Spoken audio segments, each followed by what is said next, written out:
Hello' guys, আন এটি ভিডিঅ'লৈ পুনৰবাৰ স্বাগতম জনাইছোঁ। গাইজ, আশা কৰিছোঁ আপোনালোক সকলোৱে ভালে আছে চাগে। মোৰো ভালে। গাইজ, মৰ্ণিঙতে মোৰ চেহেৰাটো চাই লওক গাইজ। নাকতে কি আচৰিলে জানো নাজানো, নাকতে দাগ এটা লাগিলে দেই। চাই লওক গাইজ, এইফালে যোৰহাটৰ ঘৰটোকো ষ্টাৰ্ট কৰিবলৈ লৈছোঁ। মোৰ দুখন ঘৰ হ'ব এতিয়া। মোৰ শিৱসাগৰ দিচাঙৰ অফলাটো ঘৰ আছে। এতিয়া মোৰ ফাইনেলি যোৰহাট ঘৰখনকো ষ্টাৰ্ট কৰিবলৈ লৈছোঁ দেই। এইফালে সৰুকৈ এনেকৈ আছিলোঁ, এতিয়াৰ পৰা আপোনালোকে ডাঙৰ ঘৰ দেখিবলৈ পাব। এইফালে মিস্ত্ৰী লগাই আছোঁ, এয়া কাম ষ্টাৰ্ট হৈছে আৰু এতিয়াৰ পৰা মই বিজি হৈ থাকিব লাগিব। এনেও মই বিজি হৈয়ে থাকোঁ আৰু কাম অভাৰ হৈ গ'ল। এইফালে কেদানো আছে।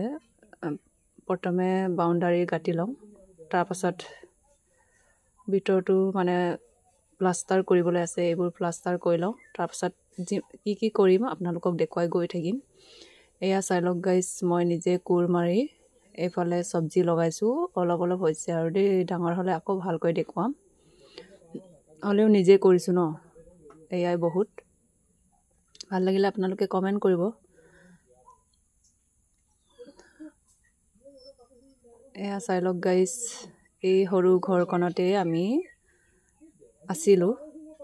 এতিয়াৰ পৰা ডাঙৰ হ'বগৈ আমাৰ ঘৰখন। এইফালে মনদ্বীপৰ পৰীক্ষা চলি আছে, ৰিভিৰ শেষ হ'ল আৰু বগাই মানে ইমানখিনি আমাক থাকিবলৈ দিলে আৰু বহুত বহুত ধন্যবাদ। আৰু এতিয়া আমি লৈ ল'লোগৈ। আজিলৈ বাই বাই। ভিডিঅ'টো ভাল লাগিলে please like, comment, share and subscribe কৰিব।